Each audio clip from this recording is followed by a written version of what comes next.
வணக்கம். தமிழ் ஃபுட் கார்னரில் இன்றைக்கி ஒரு ட்ரெடிஷ்னல் ரெசிபி பார்க்க போகிறோம். பிடி கொழுக்கட்டை. இது அரிசி, வெல்லம், தேங்காயெல்லாம் சேர்த்து ரெடி பண்ணி ஆவிலே வேக வைக்கிறதுனால உடம்புக்கும் ரொம்ப நல்லது, சத்தான டிஷ்ஷு. இந்த கொழுக்கட்டையை இப்போ நம்ம ரெடி பண்ணலாம்.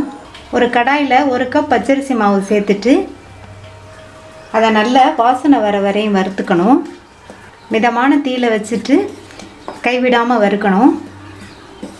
மாவு நல்லா வறுபட்டு வாசனை வந்துடுச்சு. இதை ஒரு அகலமான பிளேட்டில் மாற்றி வச்சிடலாம். ஒரு பாத்திரத்தில் 1 கப் மாவு எடுத்திருக்கோம். அதுக்கு 1/2 கப் பொடித்த வெல்லம், அது கூட 1 கப் தண்ணி சேர்த்துட்டு இந்த வெல்லம் நல்லா கரைஞ்சதுக்கப்புறம் வடிகட்டிக்கணும். நல்லா கரையட்டும். வெல்லம் நல்லா கரைஞ்சிருச்சு. இப்போது இதை வடிகட்டிக்கலாம். வடிகட்டின வெள்ளைக்கரைசலை இந்த பாத்திரத்தில் சேர்த்துடலாம். இந்த வெள்ளைக்கரைசல் நல்லா கொதிக்கட்டும். வெள்ளைக்கரைசல் கொதிச்சிருச்சு. தீயை குறைச்சி வச்சுட்டு நம்ம வறுத்து வச்சோம் இல்லையா, அந்த மாவை கொஞ்சம் கொஞ்சமாக சேர்த்து கிளறணும்.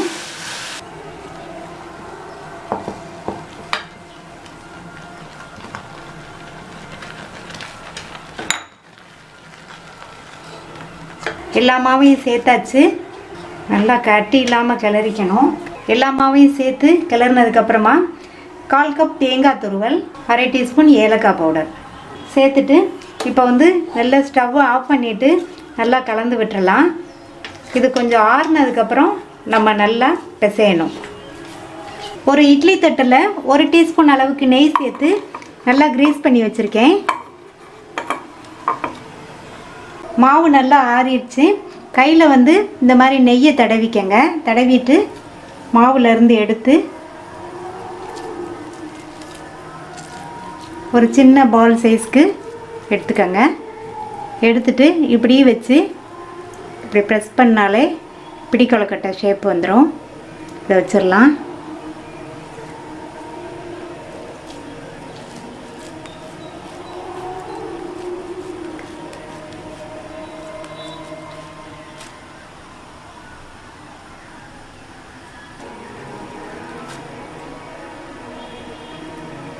இதே மாதிரி எல்லாத்தையும் பிடிச்சி கொழுக்கட்டையாக வச்சிடலாம்.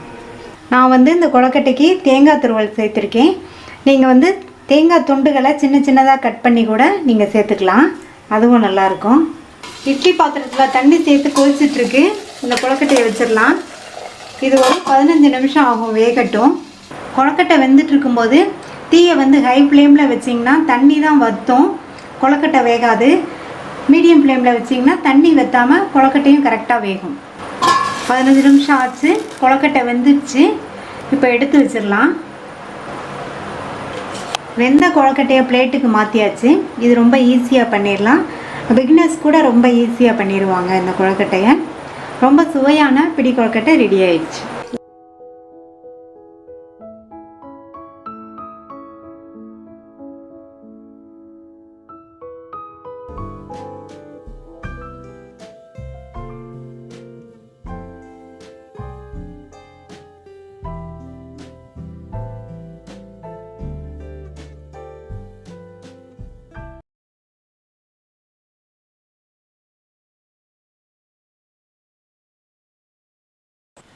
பூரணம் பண்ணுறதுக்கு 1/2 கப் தேங்காய் துருவலும் 1/2 கப் கேரட் துருவலும் எடுத்திருக்கேன்.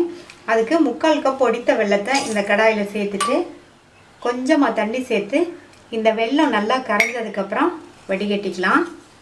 வெல்லம் நல்லா கரையட்டும். பாகுபதம்லாம் எதுவும் பார்க்க வேண்டியதில்லை. ஜஸ்ட்டு இந்த மாதிரி வெல்லம் கரைஞ்ச உடனே வடிகட்டி எடுத்துக்கணும். இப்போ கரைஞ்சிடுச்சு, வடிகட்டிடலாம். அடுத்து அதே கடாயிலே 1 டீஸ்பூன் அளவுக்கு நெய் சேர்த்துருக்கேன். நெய் உருக்கிடுச்சு. அதில் 1/2 கப் தேங்காய் துருவல், அது கூட 1/2 கப் கேரட் துருவல். இந்த கேரட் துருவல், தேங்காய் துருவல் ரெண்டுல உள்ள ஈரப்பதம் போகிற அளவுக்கு வதக்கிக்கலாம். இப்போது தேங்காய் துருவல்லையும் கேரட் துருவல்லையும் உள்ள ஈரத்தன்மை போயிடுச்சு. வடிகட்டி வச்ச வெள்ளைக்கரைசலை இதில் சேர்த்துடலாம். சேர்த்துட்டு மறுபடியும் இந்த மாதிரி வதக்கிக்கங்க. ஸ்டவ்வை சிம்மில் வச்சு வதக்கிக்கங்க. வெள்ளைக்கரைசல் சேர்த்ததுக்கப்புறமா ரொம்ப நேரமாக வதக்காதீங்க. எல்லாம் ஒன்று சேர்ந்து வரும். அந்த டயத்தில் இறக்கணும். நல்லா ஒன்று சேர்ந்து வந்துடுச்சு பாருங்கள். கையில் தண்ணியை தொட்டுட்டு இந்த மாதிரி பார்த்தோம்னா கையில் ஒட்டாமல் இருக்கும். இதுதான் கரெக்டான ஸ்டேஜ். இது கூட 1/4 டீஸ்பூன் ஏலக்காய் பவுடர் சேர்த்துக்கோங்க. சேர்த்துட்டு மறுபடியும் ஒரு 1/2 ஸ்பூன் மட்டும் நெய் சேர்த்துக்கலாம். அவ்வளோதான், ஸ்டவ் ஆஃப் பண்ணிடலாம். கொழுக்கட்டை சாப்பிடும்போது நெய் வாசனையோட ரொம்ப நல்லாயிருக்கும். இப்போ பூரணம் ரெடி ஆயிடுச்சு. இதை எடுத்து வேறு கிண்ணத்துக்கு மாற்றி வச்சிடலாம். இந்த பாத்திரத்தில் 1 கப் இடியாப்ப மாவு சேர்த்துக்கலாம். இந்த மாவு வீட்டிலே ரெடி பண்ண மாவு. இதுக்கு பதில் நீங்கள் கடையில் கிடைக்கிற கொழுக்கட்டை மாவு வேணாலும் எடுத்துக்கோங்க. அது கூட மேல் மாவு சுவைக்கு 1 பிஞ்ச் உப்பு சேர்த்துட்டு நல்லா கலந்து விட்டுறலாம்.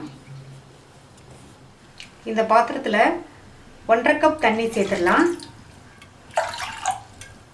அது கூட 1/2 ஸ்பூன் நெய் சேர்த்துருக்கேன். இதுக்கு பதில் நீங்கள் வாசனை இல்லாத சன்ஃப்ளவர் ஆயில் கூட சேர்த்துக்கலாம். இப்போ வந்து இந்த தண்ணி நல்லா கொதிக்கட்டும். இந்த அளவு நல்லா தளதளன்னு கொதிக்க வச்சுக்கணும். அதுக்கப்புறம் தான் மாவில் சேர்த்து பிசையணும். இப்போ பிசைஞ்சிடலாம். மாவு பிசைகிறதுக்கு 1/2 கப் தண்ணி கொதிக்க வச்சு எடுத்து வச்சுருக்கோம். ஒவ்வொரு அரிசியை பொறுத்து தண்ணி வந்து முன்ன பின்ன தேவைப்படும் இந்த மாவை பிசைகிறதுக்கு. அதனால் நீங்கள் வந்து 1/2 கப்பு கொதிக்க வச்சு எடுத்து வச்சுக்கோங்க. வேணுங்கிற அளவு நம்ம ஊற்றி பிசைஞ்சிக்கலாம். ஃபஸ்ட்டு இந்த 1 கப்பு தண்ணியை ஊற்றி பிசைஞ்சிடலாம்.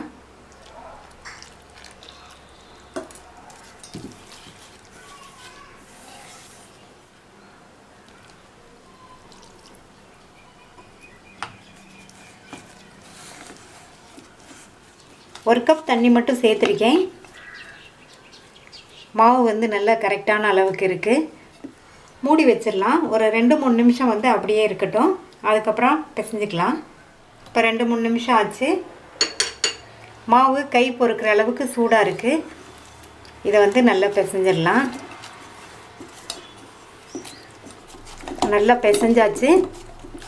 மாவு பாருங்கள், இந்த அளவுக்கு இருக்கணும். அப்போ தான் நம்ம வந்து தட்டி பூரணம் வைக்கிறதுக்கு கரெக்டாக இருக்கும். நான் ஒரு இட்லி தட்டில் லைட்டாக எண்ணெய் தடவி க்ரீஸ் பண்ணி வச்சுருக்கேன். கொழுக்கட்டைகளை ரெடி பண்ணிடலாம். நான் வந்து கொழுக்கட்டைக்கு இந்த அளவு மாவு எடுத்திருக்கேன். இதை பட்டர் ஷீட் மேலே வச்சு தட்ட போகிறேன். இதுக்கு பதில் நீங்கள் இலை அல்லது பிளாஸ்டிக் ஷீட்டு கூட எடுத்துக்கலாம். கையில் நெய்யோ அல்லது எண்ணெயோ எடுத்துட்டு இந்த மாதிரி நல்லா ரவுண்டாக தட்டிடுங்க. இந்த மாதிரி நல்லா ரவுண்டாக தட்டியாச்சு. ரெடி பண்ணி வச்ச பூரணத்தை இதில் வச்சிடலாம். இந்த பூரணம் ரெடி பண்ணும்போது ரொம்ப நேரம் கிண்டிகிட்டே இருக்காதீங்க. பூரணம் வந்து இறுகி போயிடும். இந்த மாதிரி தளதளன்னு இருக்கணும். அப்போ தான் வந்து நல்லாயிருக்கும். அதே மாதிரி இந்த எட்ஜஸ்லாம் ஒன்றா வர மாதிரி க்ளோஸ் பண்ணிடலாம்.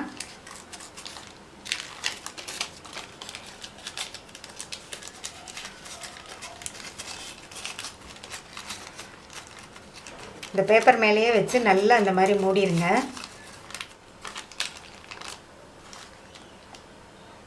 எல்லா மாவையும் இதே மாதிரி ரெடி பண்ணிடலாம்.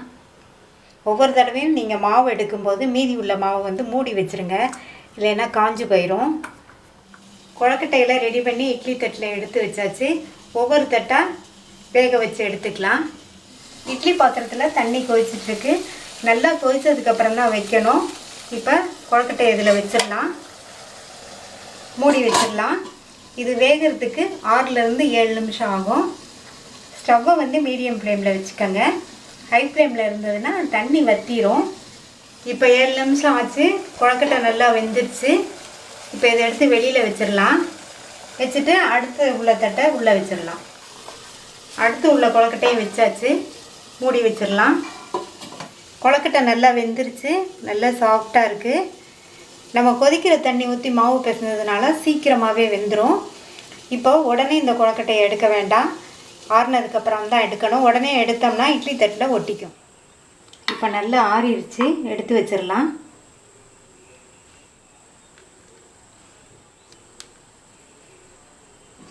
சுவையான இனிப்பு பூரண கொழுக்கட்டை ரெடி ஆயிடுச்சு.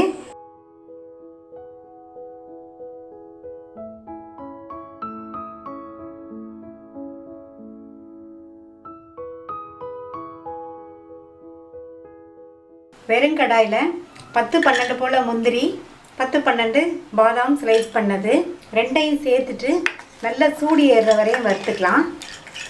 மிதமான தீயில வச்சு வறுத்து பாதாம் முந்திரி ரெண்டுமே நல்லா வறுபட்டுருச்சு.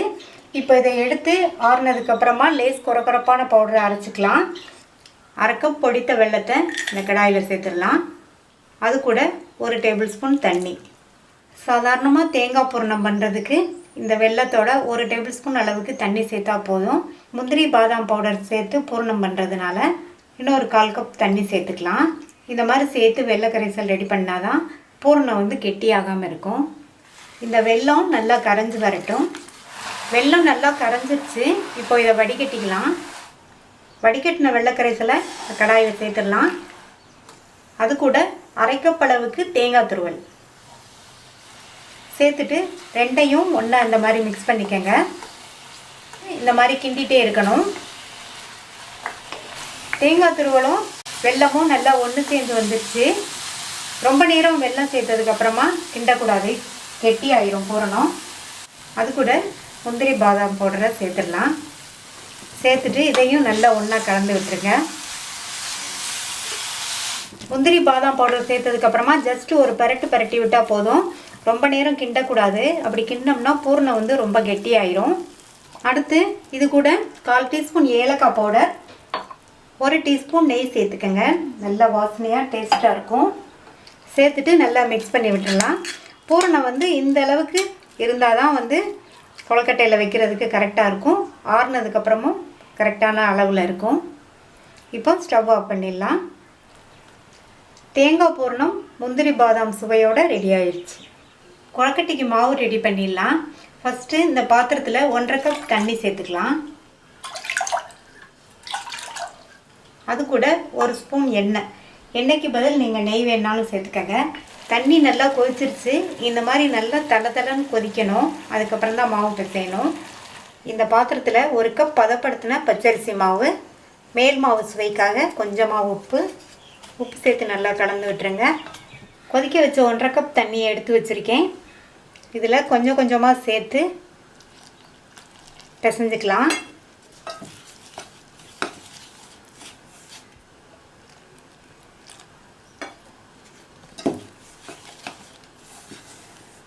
நான் பதப்படுத்தின மாவு எடுத்ததுனால மாவு போட்டுட்டு அப்படியே வெந்நீர் விட்டு பிசைகிறேன்.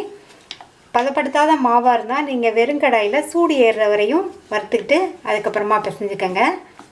நான் எடுத்து வச்ச 1/2 கப் தண்ணியில் 1 கப் தண்ணி மட்டும் சேர்த்துருக்கேன். அரிசியை பொறுத்து வந்து தண்ணி முன்ன பின்ன இழுக்கும். அதனால் நீங்கள் வந்து ரெடியாக 1/2 கப் தண்ணி எண்ணெய் சேர்த்து கொதிக்க வச்சுக்கோங்க. பிசைஞ்சாச்சு. மாவு வந்து இந்த அளவுக்கு இருக்கணும். கொழுக்கட்டைகளை ஸ்டஃபிங் வச்சு ரெடி பண்ணிடலாம். எப்பவும் போல் பெரிய கொழுக்கட்டையாக பண்ணாமல் சின்ன சின்ன கொழுக்கட்டையாக பண்ண போகிறோம். மாவு வந்து மூடி வச்சுருங்க. அப்பப்போ எடுக்கும்போது ஒரு சின்ன கோழிக்குண்டு சைஸ் அளவு மாவு எடுத்திருக்கேன். அதை வந்து ஒரு பட்டர் பேப்பர் மேலே வச்சுட்டு மேலே ஒரு பட்டர் ஷீட் வச்சுட்டு ஒரு டம்ளரோ ஒரு கிண்ணமோ நல்லா ரவுண்டாக இருக்கிறத வச்சு இந்த மாதிரி ப்ரெஸ் பண்ணிடுங்க.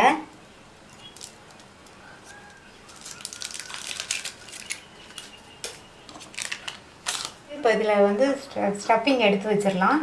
சின்ன கொழுக்கட்டையாக இருக்கிறதுனால கொஞ்சமாக வச்சா போதும். நான் வந்து பட்டர் பேப்பர் வச்சுருக்கேன். நீங்கள் அதுக்கு பதில் பிளாஸ்டிக் ஷீட்டு, இலை எது வேணாலும் யூஸ் பண்ணிக்கோங்க. அப்படியே கொண்டு வந்து நல்ல பூர்ணம் வந்து வெளியில் வராத அளவுக்கு நல்லா அதை மூடிடுங்க.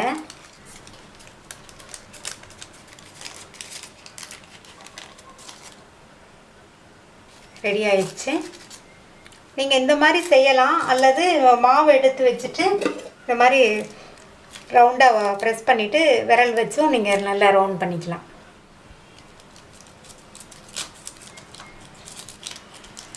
ஸ்டஃபிங் வச்சிடலாம். எப்பவும் போல் அதே மாதிரியே இந்த லைட்டாக பூர்ணத்தை வந்து உள்ளே தள்ளி விட்டுட்டு அப்படியே மூடிடுங்க.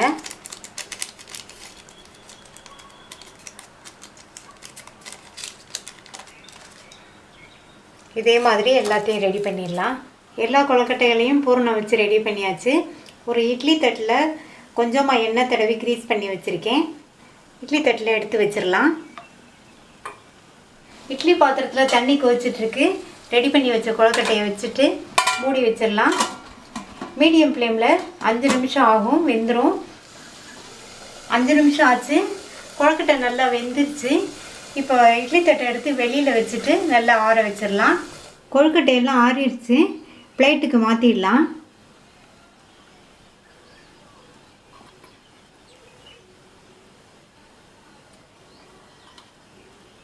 சுவையான தேங்காய் முந்திரி பாதாம் இனிப்பு கொழுக்கட்டை ரெடி ஆயிடுச்சு.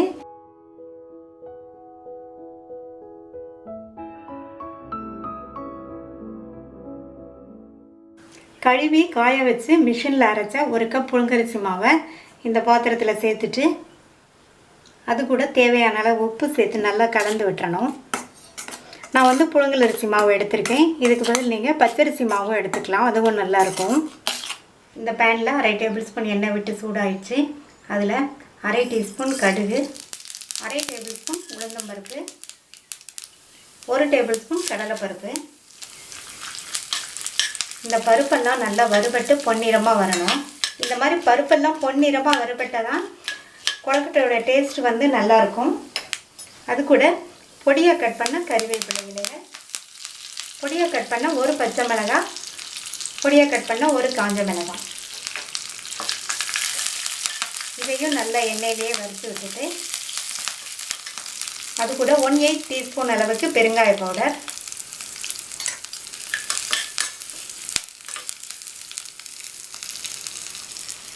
2 டேபிள் ஸ்பூன் தேங்காய் துருவல். தேங்காய் துருவலை சேர்த்துட்டு நல்லா ஒரு பரட்டி விட்டுட்டு ஸ்டவ் ஆஃப் பண்ணிடணும். சேர்த்துருக்கிற இந்த பருப்பு தேங்காய் துருவலுக்கு தேவையான அளவு உப்பு சேர்த்துட்டு நல்லா மிக்ஸ் பண்ணி விட்டுட்டு இதை மாவில் சேர்த்துடலாம்.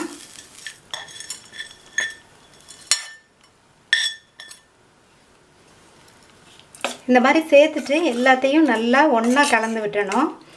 மாவோட எல்லா பக்கமும் இந்த தாளித்து போட்டதெல்லாம் நல்லா பரவலாக இருக்கிற மாதிரி இந்த மாதிரி கலந்து விட்டுருங்க. மாவு பிசைகிறதுக்கு 1லேருந்து 1.25 கப்பு தண்ணி தேவைப்படும். 1.25 கப்பு தண்ணியை இதில் சேர்த்துட்டு நல்லா கொதிக்க விட்டுறலாம். தண்ணி நல்லா தளதளன்னு கொதிக்குது, இந்த அளவுக்கு கொதிக்கணும். இதை இறக்கி வச்சுட்டு இந்த மாவில் ஊற்றி நல்லா பிசையணும்.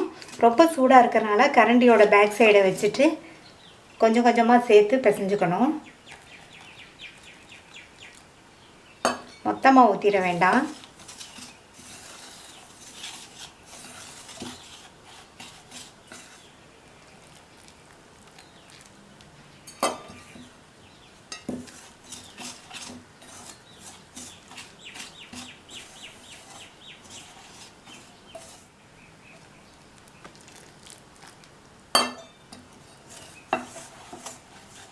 இப்போ கொஞ்சம் கொஞ்சமாக தண்ணி சேர்த்து நல்லா பிசைஞ்சாச்சு. மாவை வந்து செக் பண்ணி பார்க்கலாம். நல்லா கொழுக்கட்டை உருட்டுற பக்குவத்துக்கு இருக்குது. இந்த அளவுக்கு இருந்தால் போதும். நம்ம 1.25 கப்பு தண்ணி கொதிக்க வச்சோம். 1 கப் தண்ணி செலவாயிருக்கு, 1/4 கப் தண்ணி மீதி இருக்குது. கொஞ்சம் ஆறுனதுக்கப்புறமா நல்லா ஒன்று போல் சேர்த்து பிசைஞ்சிடலாம். கை பொறுக்கிற அளவு சூடு வந்துருச்சு. இதை கையை வச்சு நல்லா ஒரு தடவை இந்த மாதிரி பிசைஞ்சிக்கலாம். கொழுக்கட்டை பண்ணுறதுக்கு இப்போ மாவு ரெடி ஆயிடுச்சு. இட்லி தட்டில் லைட்டாக எண்ணெய் தடவி க்ரீஸ் பண்ணி வச்சுருக்கேன். இதுக்கு பதில் நீங்கள் காட்டன் துணி போட்டும் வேக வைக்கலாம். இந்த ரெடி பண்ணி வச்ச மாவில் இருந்து கொஞ்சமாக எடுத்து இந்த மாதிரி உருட்டி வச்சுக்கலாம்.